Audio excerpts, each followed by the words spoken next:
আসসালামু আলাইকুম, আমার নাম মাহবুব হোসেন রনি। আজ আমি ইউটিউব নিয়ে আমার অনুভূতি প্রকাশ করতে চাই।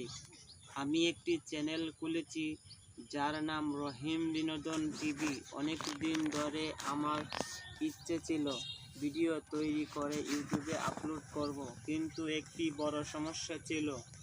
ক্যামেরার সামনে কথা বলতে গেলে আমি নার্ভাস হয়ে পড়তাম, গলা আটকে যেত, সাহস পেতাম না।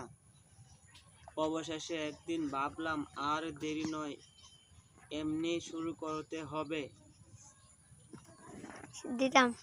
যা আছে তাই দিয়ে আমি ভিডিও রেকর্ড করলাম, কথা বলা শুরু করলাম।